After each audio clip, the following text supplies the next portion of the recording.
Hi, I'm Kaspar Szymanski, and this is SEO in 2025.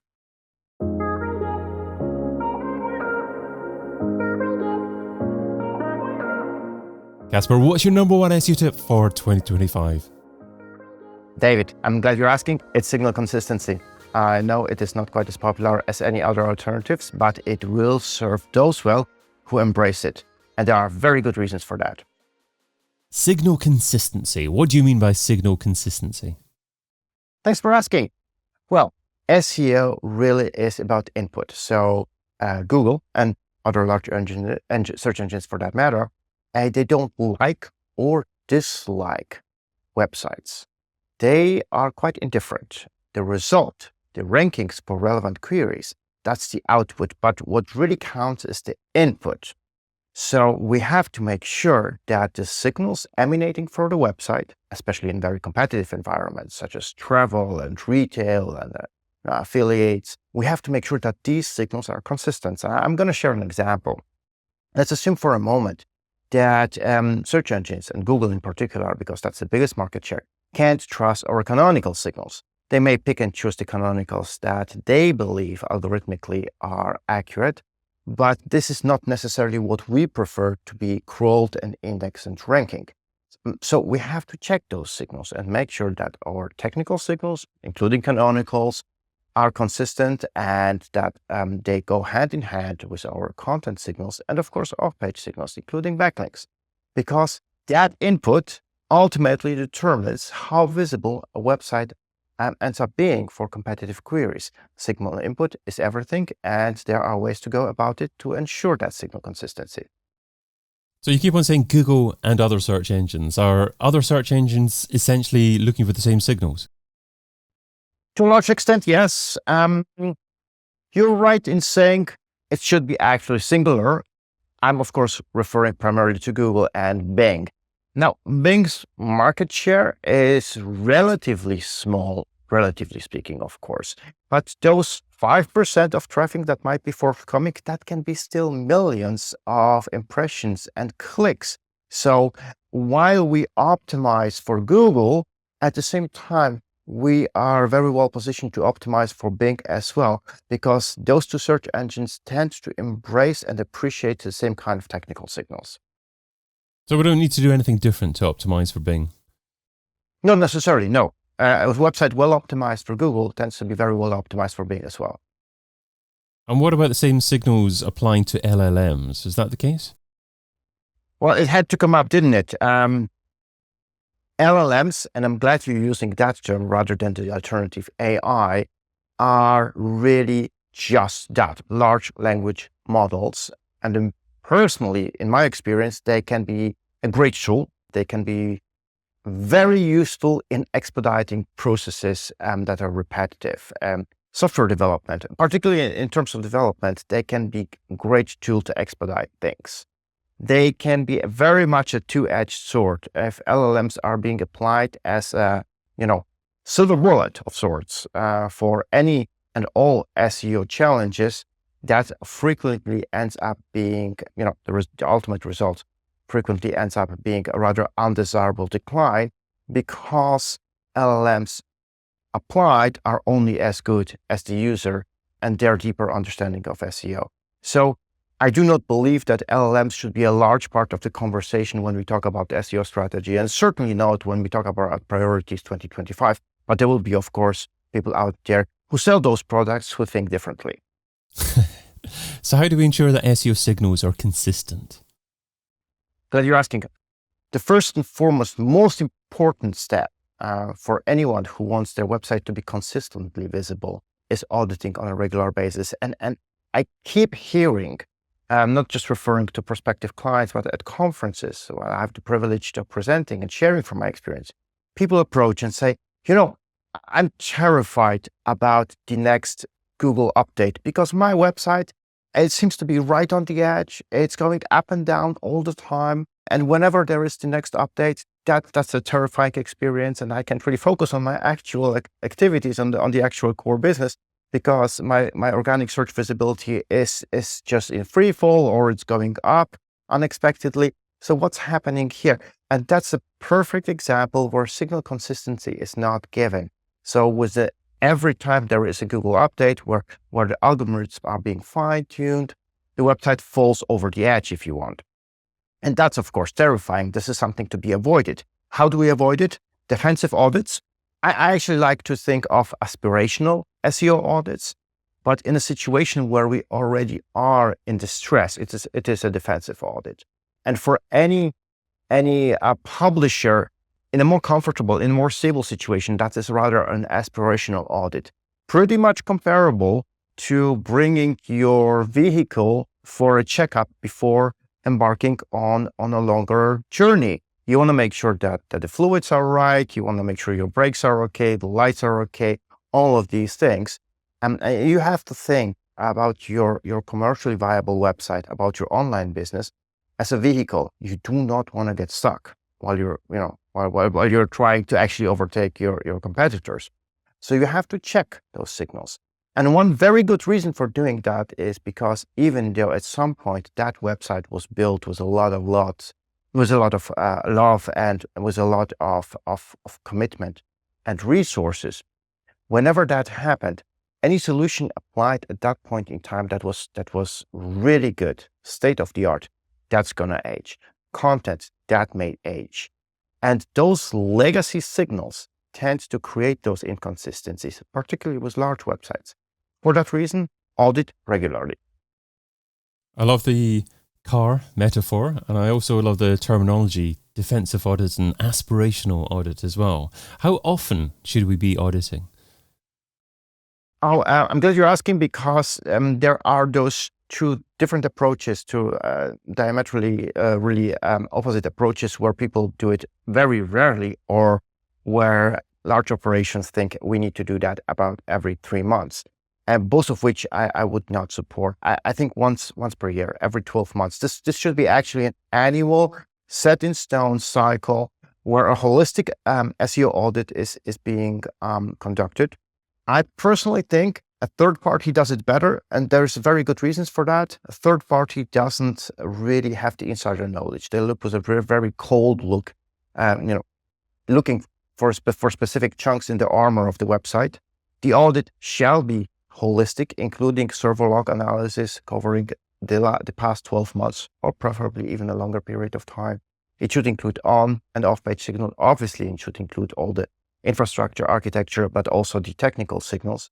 And if that's done once every 12 months, let's say every 16 months, that's perfectly fine. If it's done less frequently than that, we're running the risk that we will fall behind. Simply put, legacy signals will become too prominent and rankings will suffer. If it's done much more frequently, I do believe it doesn't leave enough time for improvement implementation. So too frequent isn't a good application of an SEO budget either.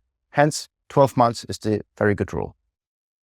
Lovely. And I was going to ask you actually, what are the key elements that you're looking for in an audit? But you mentioned log files, you mentioned on-page, off-page technical signals as well. It would be good to delve into each of those areas, just maybe to get a specific example of what you can see that is problematic and that you are likely to be able to fix as a result of doing the audit. So do you want to start with maybe on-page and off-page and the key elements that you're looking for within there? I'll be happy to, and I hope we have another 4 hours to talk about that topic in more detail. I'll try to keep it brief. One area which is particularly close to my heart, that's server logs, because only having server logs, and those of course need to be recorded in the first place and preserved rather than overwritten over a short period of time. But having server logs allow us to accurately address Google's and Bingbot's priorities in terms of crawling. And this becomes particularly important in fast-moving environments with large websites, with a lot of landing pages, where having up-to-date results and search engine, having up-to-date pages, ranking in search engine results is critically important. And I'm going to give you an example. If the relevant landing pages with the relevant products or services are not being crawled frequently enough, users are confronted with landing pages which do not live up to expectation. So I'm going to go ahead and click on that. Let's say for a moment, let's say we're talking about a travel website. I'm going to click on that result for travel to Paris. and the landing page does not live up to my expectation as a user because that travel alternative, that's gone, that's expired.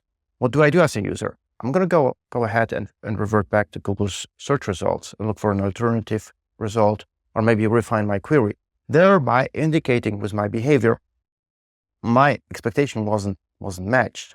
I was disappointed, which is a particularly poor user signal. And in an individual instance, this is completely of no consequence. But on a large scale, that's really bad because poor user signals tend to generate poor rankings over time.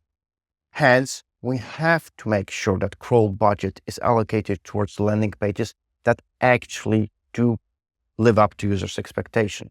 Managing crawl budget, hugely important, particularly for large sites. And we could go on and on and on and discuss really the matter in much more detail.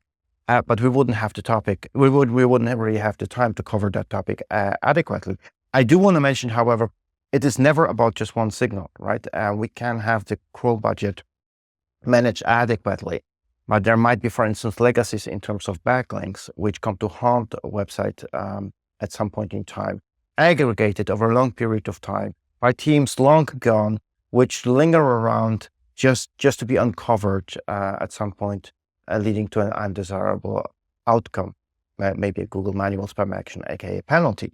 And for that reason, I always keep saying a holistic approach is the one that allows to really understand what are our signals, are these consistent, and can we improve them in order to put our best foot forward, in order to make the website understood by Googlebot and Bingbot so that the rankings are as good as they possibly can be. So, in your opinion, log file analysis is mandatory and you can't get what you're looking for in terms of just combining GA4 and Search Console? For large websites, it is not mandatory because I have to say the vast majority of websites out there does not record them, but it provides a huge advantage. It is a game changer if several log files can be tapped in. But I wouldn't go as far as saying it's mandatory. Simply put, 9 out of 10 operators out there do not save and preserve their server log files as of today. Do you have any preferred software for doing this? No, and you have to understand that every operation is different, right? It's hard to give a general solution that would be applicable across board.